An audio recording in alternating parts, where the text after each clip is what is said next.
aspectos más relevantes que se describen hoy por hoy en relación a este tema. Yo quisiera, no sé si Jair quiere hacer algún comentario adicional en relación al uso de inmunoglobulina como terapia coadyuvante en pacientes con síndrome de choque tóxico con compromiso multisistémico. Me gustaría escuchar su opinión al respecto.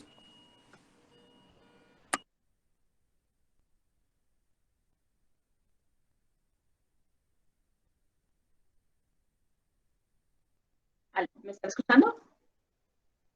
Sí. Perfecto. Pues, profe, dentro de lo que revisamos de los artículos para el manejo de inmunoglobulina, realmente sí se recomienda.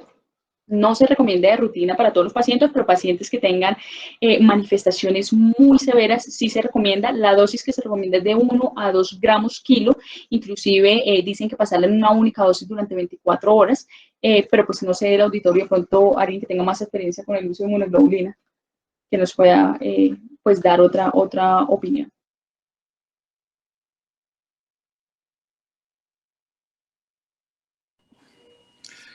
O sea, esta pregunta va justamente en consonancia porque la evidencia que hay en este momento parecería ser derivada de opinión de expertos que recomiendan la inmunoglobulina como tratamiento adyuvante en relación a los efectos potencialmente benéficos con la neutralización de los superantígenos y tratando de lograr una mayor eliminación bacteriana. Pero cuando uno hace una búsqueda sistemática, realmente encuentra información limitada al respecto.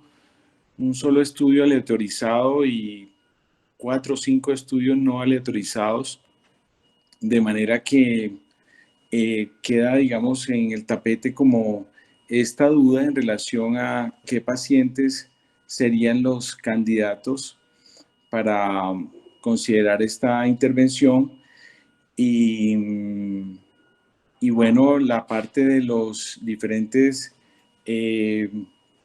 digamos, esquemas que están planteados, que son de 400 miligramos por kilo durante 5 días, y el otro esquema que está planteado es de 1 gramo por kilo durante 2 días.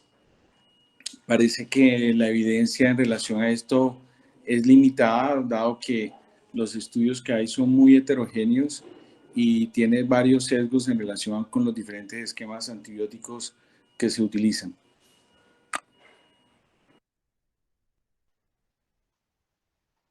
Gracias, profe. De acuerdo con usted, no conozco tampoco evidencia distinta a usos extraordinarios y esporádicos y poco escrito.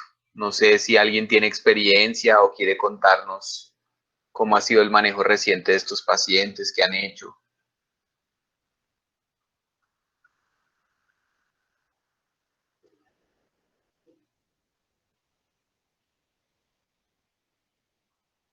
Profe Perdomo, Juan Camilo, no sé si han tenido casos, Pía.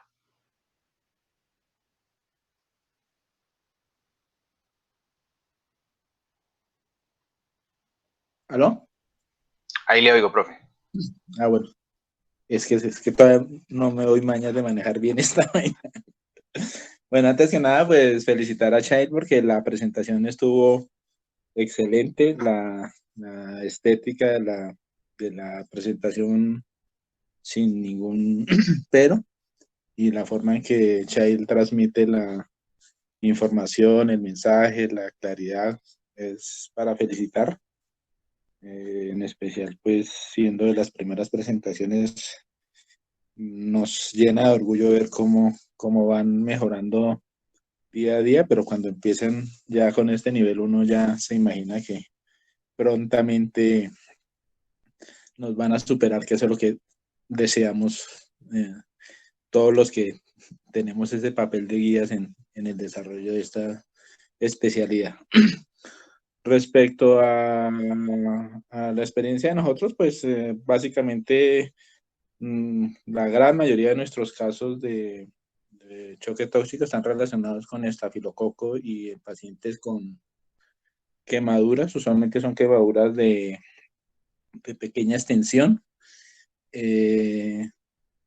Y se ha venido mejorando mucho la sensibilidad en las unidades de quemado o en piso, porque lamentablemente a veces por la misma ocupación estos niños no están en la unidad de quemado, porque pues son quemaduras de pequeña extensión que solamente requieren cuidado con curación y esas cosas, pero que terminan haciendo el síndrome de choque tóxico.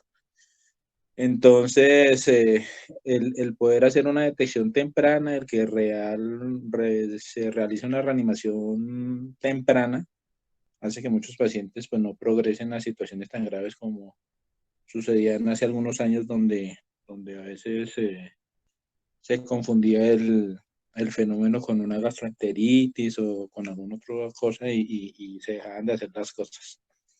La utilización de la globulina, pues durante algún tiempo la usamos, pero últimamente pues con todo esto del POS y el MIPRES, prácticamente no nos permite la formulación porque la evidencia y cómo soportar el uso de una medicación tan costosa a veces no es tan fácil para nosotros y en la espera de la autorización y eso, pues el niño usualmente ya está mejorado.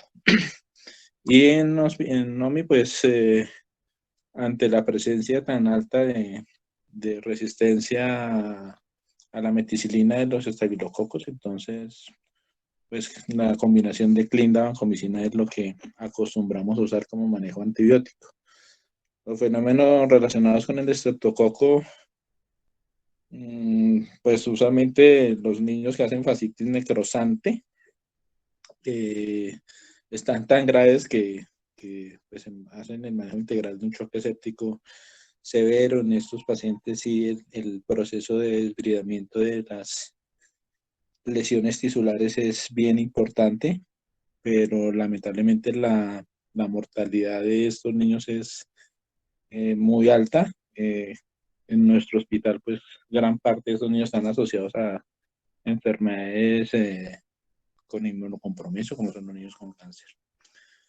Felicitarte, Shail, porque de verdad que fue muy bonita tu presentación. Era lo que tenía que decir. Gracias. Profe, muchísimas gracias por su intervención, muy interesante. Aquí en el chat Pía nota que la última vez que le tocó no usó inmunoglobulina.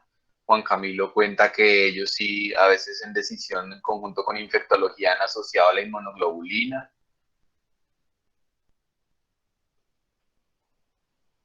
No sé si alguien más tenga alguna otra experiencia o quiera hablar.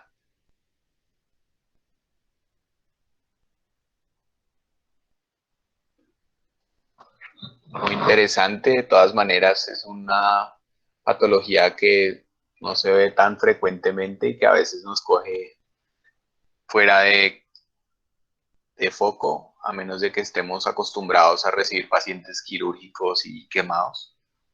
Sin embargo, pues el manejo debe ser temprano, es realmente el secreto de la cosa. Si quieres, Shail, tienes ahí las preguntas del taller.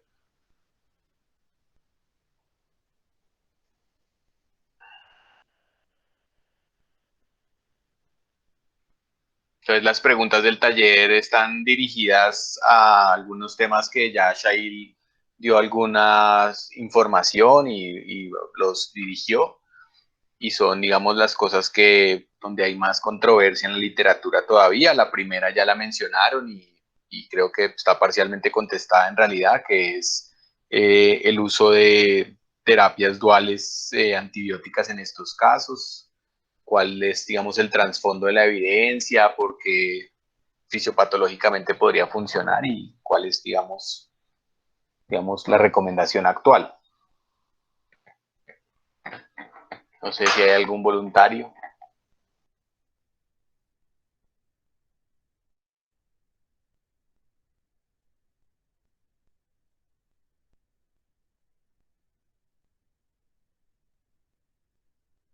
Dale, Ale.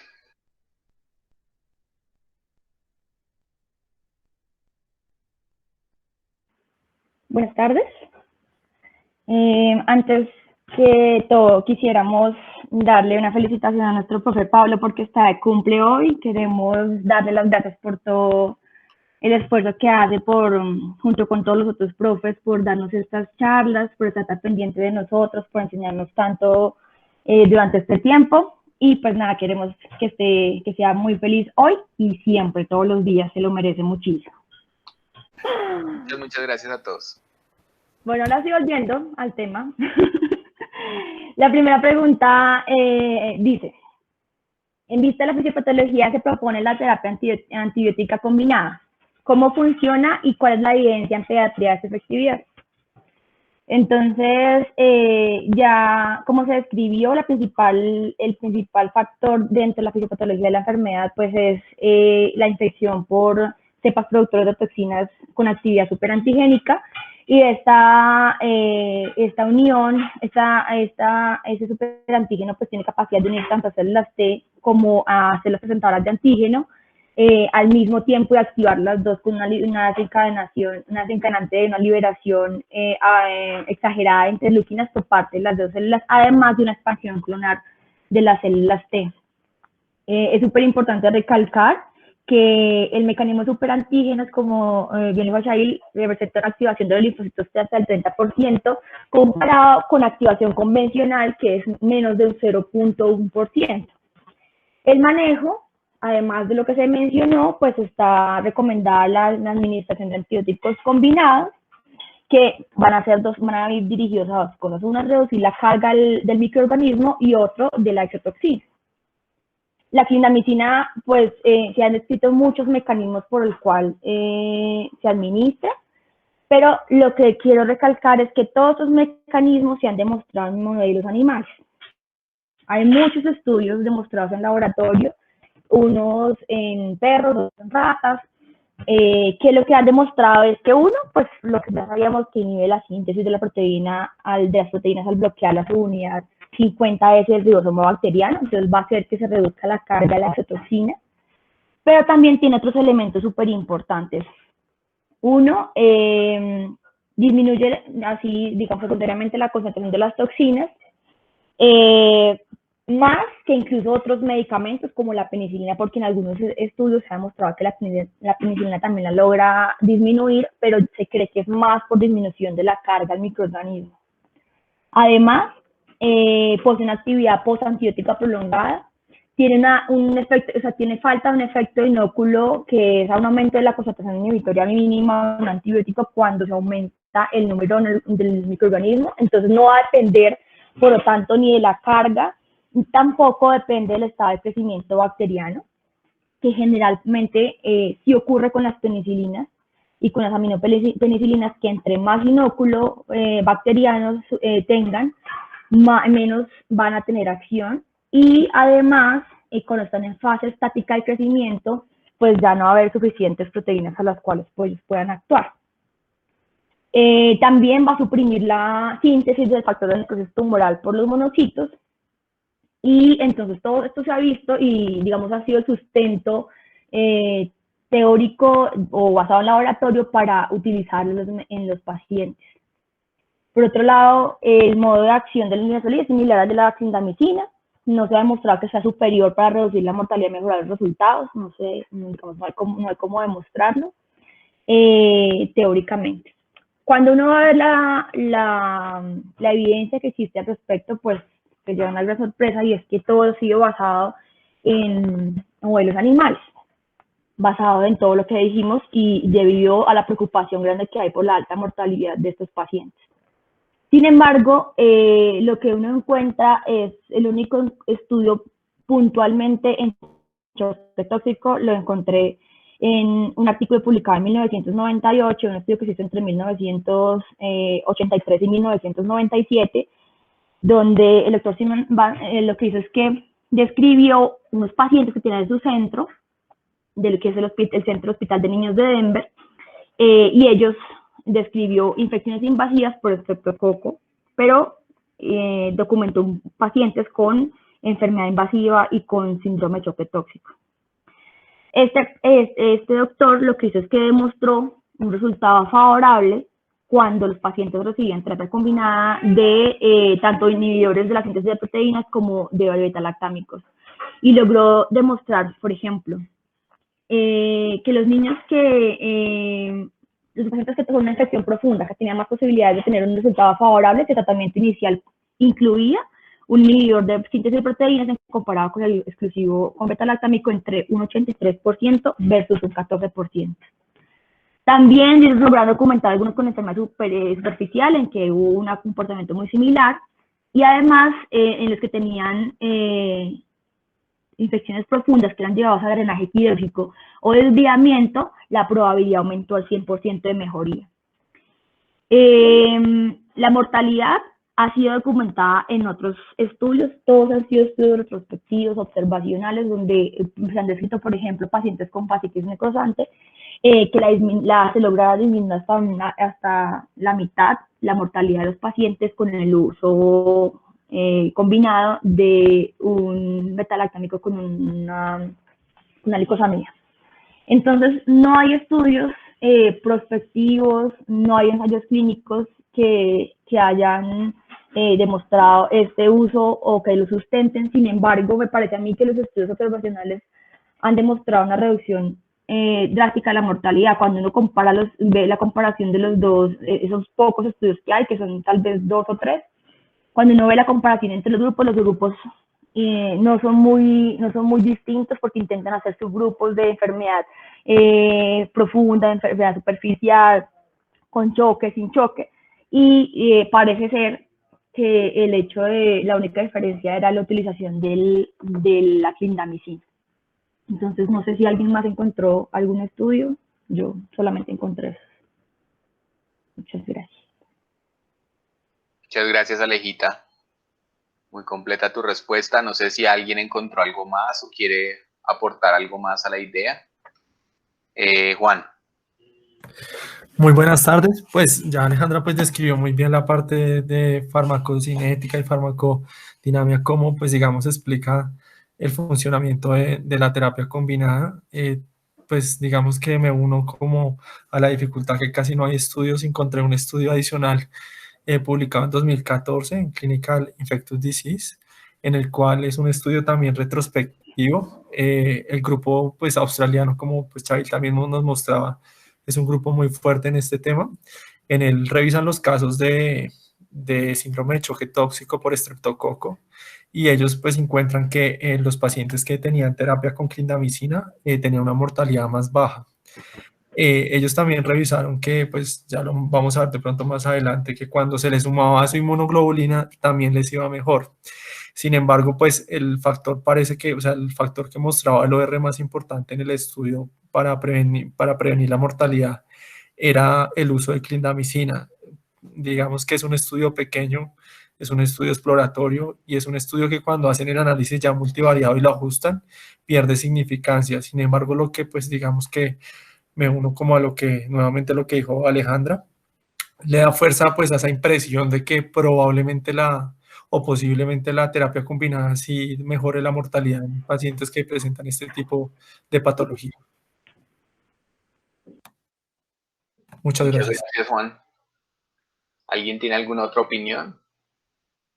Entonces, en principio, la terapia dual en choque tóxico, aunque tiene muy baja evidencia, la fisiopatología y digamos que algo del observacional lo ha sustentado. En este momento la equiponderación hace que sea poco probable que alguien esté dispuesto a no hacer el estudio, digamos, quitando la soporte con clindamicina, y realmente digamos que en el balance de los riesgos, beneficios y los costos no es, digamos, un punto importante a tener que balancear. Yo creo que esa será la evidencia que manejaremos por muchos años, a menos de que alguien aparezca con algo súper exótico. Es poco probable que cambie, sin que haya nueva evidencia tampoco. La siguiente pregunta está orientada a lo que ya han ido parcialmente contestando y lo que Shai también ya mencionó en su presentación, que es lo de las terapias inmunorreguladoras, o sea, cómo definir en qué momento debo o no debo poner algo más, ¿Tiene que ver con algún criterio de gravedad, fisiopatológicamente cómo funciona? ¿Qué otras opciones han planteado? Shail mencionó algunas, no sé qué leyeron del tema. Dale, Vanessa. Hola, buenas tardes. Mi nombre es Vanessa Chaverra Perdomo, fellow de cuidado intensivo de la Universidad del Bosque. Bueno, doctor, en relación a esta pregunta, pues primero, la inmunomodulación en los pacientes con choque tóxico va a estar dada desde inclusive el uso de los antibióticos. La clindamicina como agente bacteriostático pues está escrito que mantiene pues la presencia de los componentes de la pared bacteriana, estimulantes de los TLR2 y pues al hacerlo conduce indirectamente a la regulación negativa de la respuesta de las células T, que pues como dijo Shail claramente en la exposición, pues es una de los desencadenantes pues de los superantígenos. El uso, como ya lo han dicho anteriormente, en casos refractarios, en casos de choque refractario tanto a cristaloides y a catecolaminas, pues está indicado el uso de la gamma-globulina intravenosa. Aunque realmente pues no se ha demostrado un descenso ni en la mortalidad ni en la estancia hospitalaria, se ha sugerido que esta puede bloquear la activación de las células T in vitro por superantígenos tanto estafilocócicos como estreptocócicos. Y la inmunoglobulina está descrito pues también en estudios in vitro que reconoce los epítopos de las enterotoxinas B estafilocócicas y por tanto puede funcionar en parte como neutralización de los superantígenos.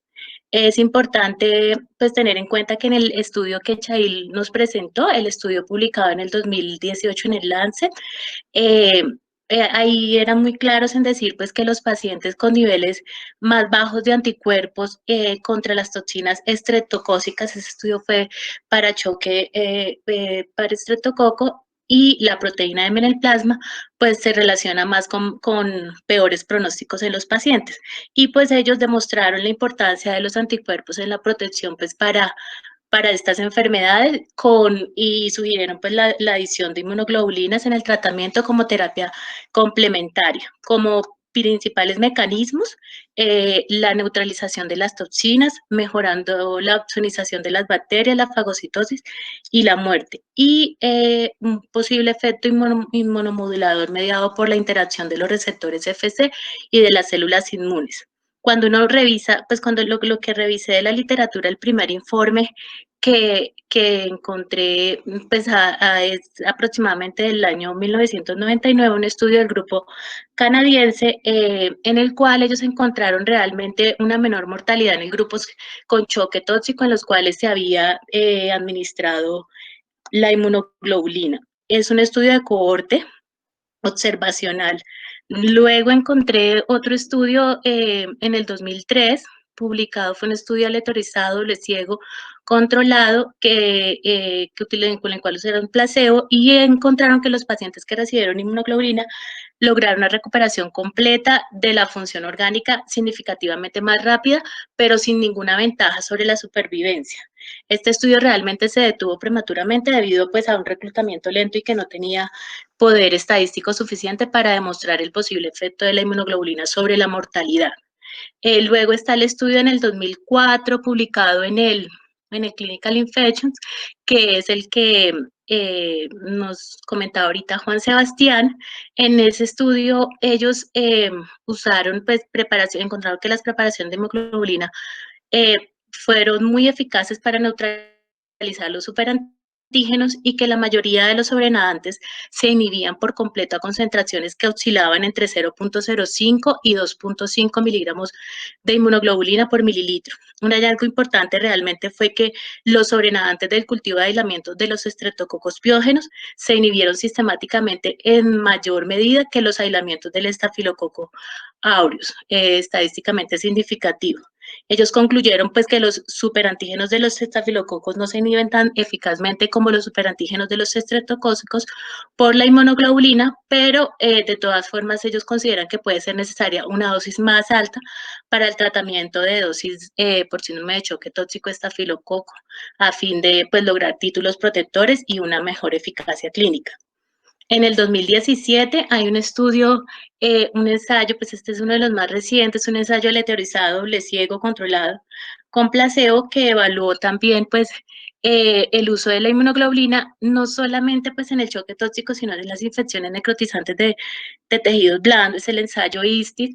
En este realmente no hubo diferencias significativas entre el placebo y los grupos en los cuales usaron inmunoglobulina con relación al resultado primario y el resultado secundario que evaluaron, y pues no documentaron, pues documentaron que los pacientes que padecían síndrome de choque tóxico representaban un muy bajo porcentaje de la población en estudio, por lo cual fue imposible sacar realmente conclusiones. Si uno revisa pues las directrices de la ITSA, pues ellos consideran que realmente se necesitan estudios adicionales que puedan probar la eficacia de la inmunoglobulina para esta indicación, y pues señalan pues que todas las preparaciones de las inmunoglobulinas no son iguales, en particular con los títulos de anticuerpos neutralizantes, y que pues no se puede recomendar de forma rutinaria, como le decía Chay, sino que debe discutirse caso por caso. Para otras terapias inmunomoduladoras, pues está, como ya lo dijo Chail también, pues la plasmaféresis, que pues solamente realmente se basa en informes de casos aislados, no encontré ningún estudio que lo apoye. Hay un estudio pues, en animales donde se ha documentado el papel fundamental de la interleuquina 35, la supresión de las respuestas inflamatorias de los T helper 17, impulsadas por los superantígenos de estafilococo, y se ha demostrado que realmente la interleuquina 35 suprime la activación de las células T helper 17 en modelos animales, no así pues en humanos. Pues está de recalcar que pues el uso de corticosteroides se ha asociado a empeoramiento, por lo tanto no es recomendado para esta entidad como terapia inmunomoduladora. Otra terapia descrita es la administración de plasma fresco congelado con el fin de neutralizar los anticuerpos contra la exotoxina. Y actualmente también se ha teorizado un poco sobre el uso de agentes como la lactulosa para ayudar a la excreción de la toxina, sobre todo pues en pacientes en un contexto pues muy crítico y con compromisos renal asociado. Eso fue lo que encontré en cuanto a inmunomodulación. Muchas gracias. Vanessa, mil gracias. Ale, ¿quieres complementar?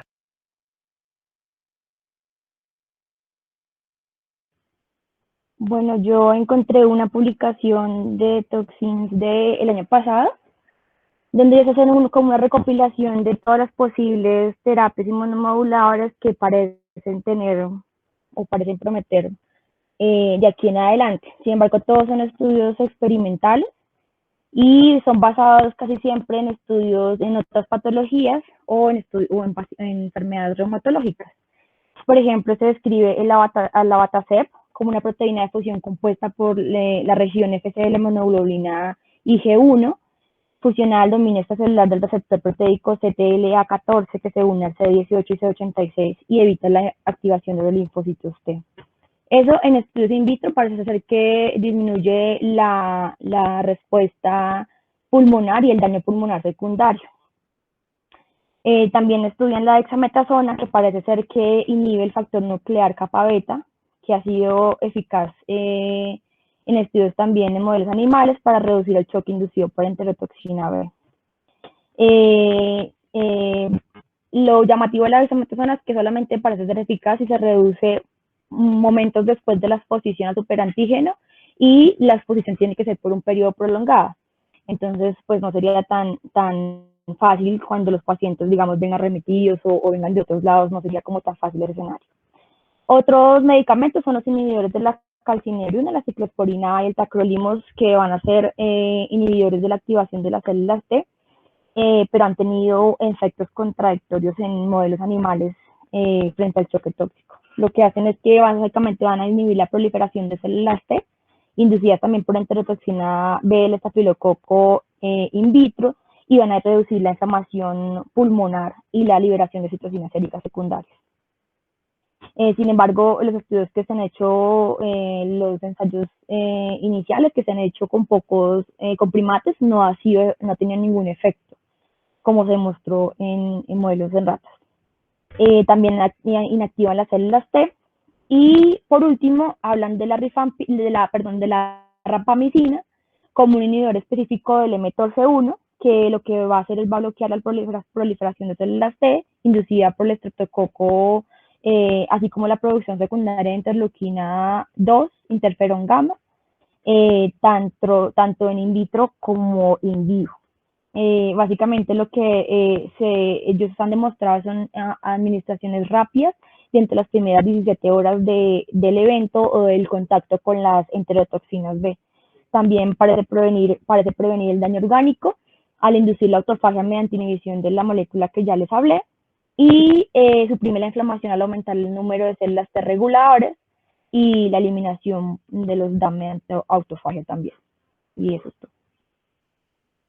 Muchas gracias, Ale. Juan. Muy buenas tardes. No, es que quería pues complementar lo que acaba de decir Vane y Alejandra. Digamos que Vanessa nos hizo un buen resumen de todos los estudios que han hecho con inmunoglobulina y clindamicina, y quería, digamos, que añadir que en 2018 publican un metaanálisis, una revisión sistemática con un metaanálisis, el cual digamos que nos puede ayudar a responder la pregunta que tenemos sobre la efectividad de la inmunoglobulina. En esta revisión encuentran 5 estudios con baja heterogeneidad. Como lo decía Vanessa, casi todos los estudios han mostrado que sí disminuye la mortalidad, pero no eran significativos. Y digamos que pues con el buen uso de la revisión sistemática y el metaanálisis, finalmente el resultado que logran los autores o que encuentran los autores es que sí les da que el uso de la inmunoglobulina previene la mortalidad. Este fue publicado en 2018, entonces digamos que es de lo poco, con lo poco que hay, se genera esta evidencia que pues nos da un poco de respaldo sobre el uso de esta terapia. Recalco que en el metaanálisis lo que hicieron fue uso de inmunoglobulina en pacientes que reciben clindamicina, o sea, utilizaban las dos terapias como tratamiento para el síndrome de choque tóxico y por estreptococo, no por estafilococo. Y es una de las cosas que a lo último los autores recalcan finalmente, es que esto se puede extrapolar solo al estreptococo y no al choque por estafilococo. Muchas gracias. Muchas gracias, Juan. Entonces, en principio, como ven, digamos que hay plausibilidad, hay posibilidades, son terapias tremendamente costosas, deberían impactar sobre la mortalidad para que sean relevantes, y digamos que en esto sí tenemos que esperar un poco más de información para poderlo usar de rutina, sobre todo la pregunta del millón de en qué momento, a cuál sí, a cuál no, qué tan severo es severo, en qué momento, etcétera. Y no, pues probablemente no de rutina por los costos. Finalmente, la última pregunta, pues está orientada a la enfermedad del momento.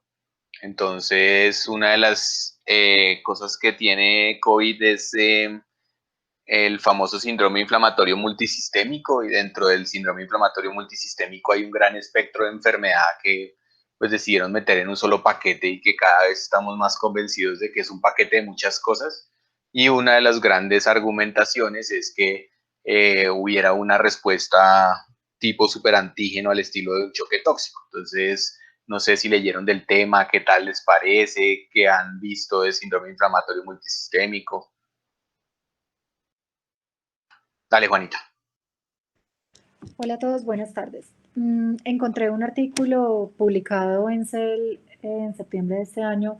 Me pareció pues bastante interesante. Es un artículo que tenía 4 brazos. Uno eran pacientes con COVID leve, otros pacientes que tenían MISC, otro pacientes que tenían Kawasaki, y el otro eran pacientes sanos. Y trataron de hacer como la comparación de las distintas respuestas inflamatorias que ocurrían en estos escenarios para ver, pues para proponer hipótesis de qué es lo que está pasando pues en MISC, porque definitivamente pues en este momento eso sigue siendo algo que pues, la evidencia está en construcción. Con lo que leí pues y otros artículos que busqué, traté de organizarlo como un cuadro comparativo, y realmente sí encontré unas diferencias importantes en varias cosas. Entonces, lo primero es que en choque tóxico, pues la respuesta inmunológica que se monta frente a esos superantígenos bacterianos, mientras que en MISC la respuesta no aparece en la fase aguda de la enfermedad, sino que vemos que pues como los síntomas se presentan es 4 o 6 semanas después, y eso de entrada ya habla de una respuesta que va a ser diferente. En choque tóxico tenemos una activación de linfocitos T por superantígenos, como les explico ya, mientras que en el MISC, lo que vamos a ver es que hay una reducción de la expresión de las células TCD8 que parece que tiene que ver con otros mecanismos involucrados. Entre ellos aparece pues una hipótesis como de la expresión de autoanticuerpos contra la caseína quinasa 2, que es pues que está implicada en el control del ciclo celular, la reparación del ADN, la regulación de los ritmos circadianos, y que tiene expresión a la alta en las células infectadas por el virus, y parece ser que eso es porque favorece pues la replicación viral. Entonces hace parte de los mecanismos que se proponen en MISC, que realmente es algo muy diferente a lo que vemos en el choque tóxico. Otra de las razones, pues las cosas distintas que encontré, es que en choque tóxico hay liberación masiva de INF, interleuquina 1 y 6, pero en MISC hay una liberación de unas citoquinas distintas y hay sobre todo predominio de IL-7, que ayuda a la maduración y el mantenimiento de los linfocitos T. Distinto también, por ejemplo, a lo que pasa en Kawasaki, en donde lo que se ve es pues, un aumento de la IL-17A, que realmente en MISC no se ve, por eso se cree pues que no son enfermedades iguales, a pesar de que sí tienen unos síntomas, pues unos comportamientos clínicos que pueden coincidir. Entonces, esa activación de esa IL-7 va a dar una respuesta de citoquinas que es diferente y que sí podrá llevar en algún punto pues como a una tormenta general, pero se hace más mediada como por células B y pues con la activación de natural killer. Entonces, es otra de las razones por las que creo que hay pues como diferencia. Y por último, las expresiones clínicas de la enfermedad pues pueden tener algunos síntomas parecidos, pero en MISC también vemos un componente que va más hacia lo cardiogénico, hacia una disfunción orgánica múltiple, pero tiene mucho que ver con la parte cardiovascular, y ese compromiso se cree que está dado por anticuerpos que atacan las células específicas a nivel cardíaco, que tampoco es algo que vemos en el síndrome de choque tóxico, y eso pues es parte como de la respuesta autoinmune. Entonces, si uno pues como que mira, profundiza sobre la parte inmunológica de estas dos enfermedades, se da cuenta que si bien tienen síntomas similares de algunos comportamientos que podrían coincidir, pues realmente lo que vemos es que el comportamiento, ya cuando se mira con más detalle, es un poquito, es un poquito diferente. Entonces, encontré eso. No sé si alguno de los compañeros quiere complementar. Muchas gracias, Juanita. Alejita. Bueno, yo encontré una publicación en el New England que ellos explican que parece ser que sí, ellos tienen como dos opiniones que son algo encontradas. Una que habla de que sí puede ser el mismo, o sea, no vemos el mismo mecanismo, pero sí por lo menos hay una similitud entre las proteínas de los dos gérmenes, y ellos hacen referencia a que la proteína pico-S del SARS-CoV-2 contiene una región similar del superantígeno de la enterotoxina beta-filocóxica, con una unión prevista a los receptores de células T y las moléculas de complejo mayor de histocompatibilidad clase 2, como habíamos visto antes. Ese superantígeno del SARS-CoV-2 puede ser la base tanto del síndrome de respuesta inflamatoria multisistémico como la tormenta de citocinas observada, y puede explicar por qué los pacientes tienen una respuesta favorable con inmunoglobulina intravenosa. Y además, ellos refieren que algunas inmunoglobulinas intravenosas, dependiendo digamos, de la producción o de quién lo produzca, tienen anticuerpos contra esta enterotoxina, esta filocócica. Entonces ellos creen que posiblemente puede haber una reacción cruzada y por eso haya una respuesta favorable. Sin embargo, hay otros dentro de la misma discusión, hay autores que no están muy de acuerdo, y ellos refieren a que a pesar de que los hallazgos clínicos y el laboratorio del síndrome multisistémico se superponen a los del síndrome de choque tóxico, si la actividad de la toxina superantigénica es responsable de la inflamación y el choque, se podría esperar que el proceso inflamatorio ocurriera simultáneamente con la carga viral máxima, o pocos días u horas después. Sin embargo, lo que se ha visto en la mayoría de reportes es que la aparición del síndrome inflamatorio multisistémico aparece hasta 4 semanas después de la infección por SARS-CoV-2. Incluso lo que algunos demuestran es que podrían haber incluso ya carga viral negativa cuando aparezca este síndrome. Entonces, ellos dicen que por esta razón podría ser muy poco probable que el mecanismo sea mediado por superantígenos, a pesar de la similitud estructural de las moléculas, y otros hablan de que, digamos, que que tienen alguna hipótesis acerca del MIS ocurre cuando se desarrolla una inmunidad adquirida del SARS-CoV-2, no por respuesta directa con la molécula del superantígeno. Y eso es todo. Muchas gracias, Alejita. ¿Alguien leyó algo más o tiene otra opinión? Pues en principio, digamos que básicamente el problema con el síndrome inflamatorio multisistémico es que han metido una gran cantidad de entidades juntas.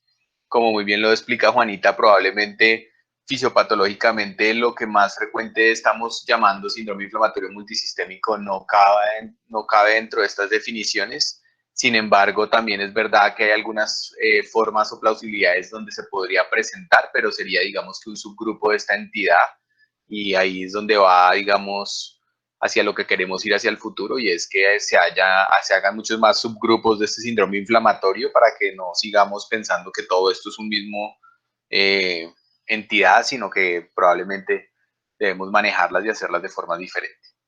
Felicitarlos nuevamente a todos, muy interesante la discusión de hoy, creo que fue muy interesante. Shail, creo que ya no estás, pero de todas maneras muchas gracias, estuvo muy interesante. Sí, aquí está Shail. Entonces, nos vemos en 8 días. Vamos a hacer inmunoparálisis y sistema inmune en paciente crítico, que será la última presentación de este bloque de endocrinología y metabolismo. Haremos ecocardiografía final dentro del ultrasonido y creo que ya entran a vacaciones. El módulo de hematología lo vamos a cancelar por problemas COVID y creo que el siguiente año empezaremos nuevamente con el módulo de gases. Felicitaciones a todos nuevamente y buena tarde.